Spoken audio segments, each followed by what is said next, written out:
Anda kembali di Nusantara Petang dan kita masih dalam segmen Dialog Nusantara Petang bersama Profesor Otto Hasibuan. Kita masih membicarakan mengenai penegakan hukum di Indonesia. Nah ini Prof. Otto, tadi Anda mengatakan bahwa cukup optimis dengan penegakan hukum dan juga keadilan di Indonesia ke depannya karena telah dibuktikan oleh Presiden Joko Widodo dengan secara tegas meminta revisi Undang-Undang ITE salah satunya begitu contohnya. Tetapi juga harus diikuti dengan implementasi dari para penegak hukum begitu ya. Nah, untuk para penegak hukum sendiri ini implementasi yang terjadi di masyarakat saat ini banyak sekali nada-nada miring di mana banyak kritikan yang mengatakan hukum saat ini di Indonesia masih tajam atau runcing ke bawah tetapi tajam tumpul ke atas. Nah ini Anda melihat ya bagaimana? Ya, saya kira itu merupakan fakta yang tidak bisa dipungkiri ya.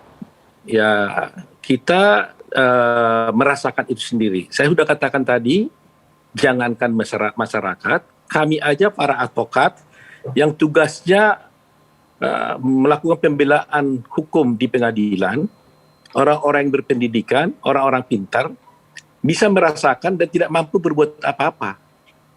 Jadi coba dibayangkan kalau seorang lawyer, bahkan organisasi advokat pun tidak bisa lagi mampu bersuara untuk menegakkan hukum, maka demokrasi dan hukum itu pasti akan mati di negara itu sendiri. Dan itu sangat tidak baik untuk demokrasi dan sangat tidak baik untuk pemerintahan itu. Nah, sekarang ini boleh dikatakan masyarakat itu merasa frustrasi gitu loh. Ya, kita tidak bisa melihat begini, kalau hukum itu hanya menguntungkan saya, maka itu bagus. Kalau itu merugikan saya, itu tidak bagus. Nggak boleh seperti itu melihat hukum itu. Nah, meskipun mungkin kita diuntungkan kalau ada hukum, kalau kita punya sebagai orang yang berdekatan dengan pemerintah umpamanya, tentunya kita merasakan bahwa banyak keuntungan-keuntungan yang kita peroleh dari pemerintah. Tetapi kita sebagai penegak hukum akan mengatakan bahwa hukum itu sudah bagus. Jadi kita harus objektif melihat, gitu. Ya, melihat kalau itu ketidakadilan itu adalah akar kejahatan, gitu. Ya, kalau ada ketidakadilan, maka akan ada kepahitan bagi masyarakat, maka dia bisa merasakan ada dendam nantinya kepada masa-masa lalunya gitu loh. Nah itu tidak boleh kita biarkan gitu loh. Nah tetapi kalau pemerintah bisa menjaga keadilan itu bisa pun dia, baik dia orang atas maupun orang bawah, maupun orang kaya maupun orang miskin, maupun orang kuat maupun orang baik, maka bangsa ini menjadi damai sejahtera gitu. Nah itu mungkin yang tertinggal selama ini, yang terus terang aja di zaman dulu aja, di waktu zaman reformasi, ini memang sejak dari dulu momentum reformasi zaman dulu itu pun memang hukum itu selalu tertinggal. Nah di pemerintahan Pak Jokowi, kita mengakui banyak keberhasilan yang dilakukan oleh Pak Jokowi, ya kan? Dari semua keberhasilan itu ada yang tertinggal menurut saya, yaitu soal hukum gitu loh. Nah kenapa ini bisa tidak? Karena mungkin Pak Jokowi selalu hanya memperhatikan lebih utama ya terhadap ekonomi. Anda kembali di Dialog Nusantara Petang bersama dengan Profesor Otto Hasibuan. Prof. Otto, ya tadi Anda sedang menjelaskan mengenai penegakan hukum oleh aparat hukum, terutama mungkin dari sisi advokat sendiri. Ini kalau dari advokat masih banyak juga, Prof, paradigma yang salah yang menganggap bahwa seorang advokat itu harus membela kliennya dan berkewajiban untuk membela kliennya meskipun dalam posisi yang bersalah. Bagaimana tanggapan Anda?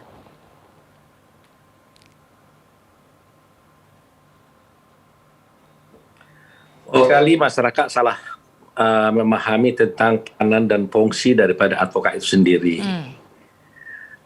Jadi advokat itu sebenarnya tidak membela kesalahan orang.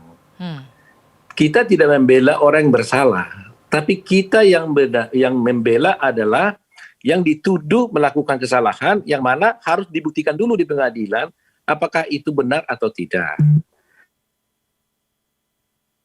Karena kita menganut prinsip azas praduga tidak bersalah. Jadi selama orang itu tidak diputuskan bersalah oleh pengadilan, belum diputuskan, maka kita harus menganggap dia itu belum bersalah.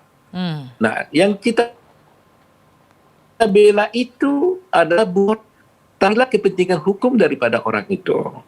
Nah, oleh karena itu prinsip hukum yang kita gunakan adalah bukan siapa orangnya, bukan siapa kliennya, tetapi bagaimana caranya seorang advokat melakukan pembelaan dengan kliennya apakah baik atau tidak.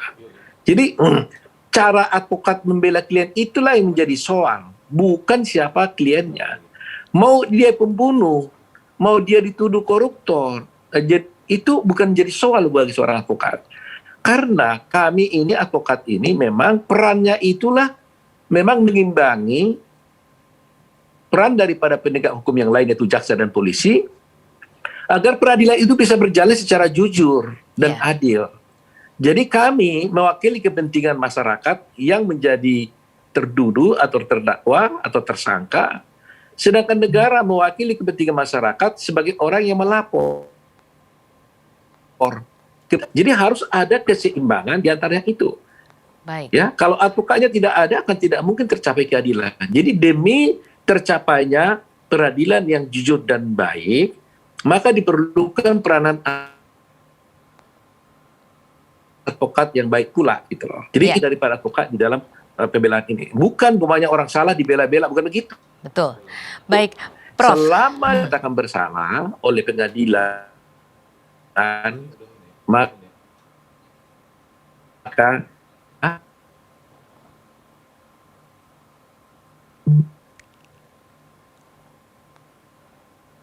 Iya. Halo? Baik.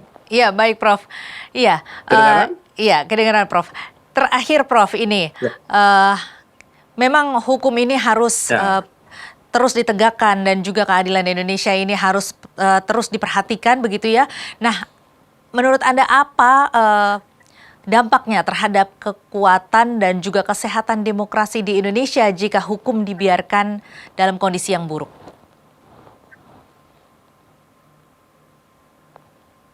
Bisa diulangi tadi, saya kurang jelas tadi. Iya, Prof.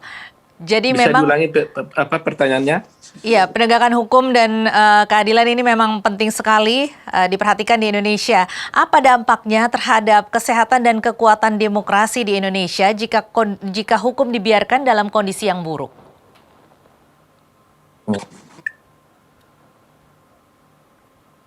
Kalau kondisi yang buruk terjadi, ya, maka pasti semua baik kesehatan masyarakat, kemakmuran masyarakat itu akan berdampak buruk juga tentunya. Ya kan? Sama dengan umpamanya pandemi umpamanya. Kalau juga penegakan hukumnya tidak benar juga akan berdampak buruk juga bagi masyarakat. Jadi saya kira hukum itu adalah sangat sentral sebenarnya. Tidak boleh pemerintah itu hanya melulu mempersoalkan dan berpikir tentang ekonomi, ya. Nah, salah satu yang paling utama adalah hukum itu erat kaitannya dengan kepercayaan. Jadi, bagaimanapun hukum yang diaturnya, kalau masyarakat tidak percaya atau pemerintah tidak saling percaya dengan masyarakat, maka tidak akan bisa tercapai keadilan yang benar itu. Jadi, pemerintah harus dengan baik bisa memastikan bahwa dia layak dipercaya oleh rakyatnya, supaya apapun yang dilakukan oleh pemerintah itu, rakyatnya percaya bahwa itu adalah tujuannya yang baik. Contoh soal vaksin. Ini kan menjadi persoalan kita juga sekarang, bahwa vaksin itu sendiri tidak bisa, pemerintah belum sempurna 100% meyakinkan masyarakat bahwa vaksin itu baik untuk kesehatan daripada setiap orang. Nah, ini pekerjaan yang tidak mudah memang. Nah, disinilah peran pemerintah yang harus lebih optimal agar bisa memastikan, memberikan kepercayaan kepada masyarakat bahwa apa yang dilakukan oleh pemerintah itu, kebijakan-kebijakan yang dilakukan pemerintah itu harus dipercaya oleh masyarakat. Nah, untuk itu kan masyarakat kan tidak bisa dipaksa percaya kalau tidak dibuktikan dengan kesungguhan daripada pemerintah. Jadi ini saling berkaitan. Jadi hukum dengan kepercayaan itu harus dibangun secara bersama-sama sehingga dapat keadilan tercapai. Baik. Begitu, Tasya. Baik, Prof. Otto, terima kasih banyak sudah berkenan bergabung bersama kami di Dialog Nusantara Petang pada sore hari ini.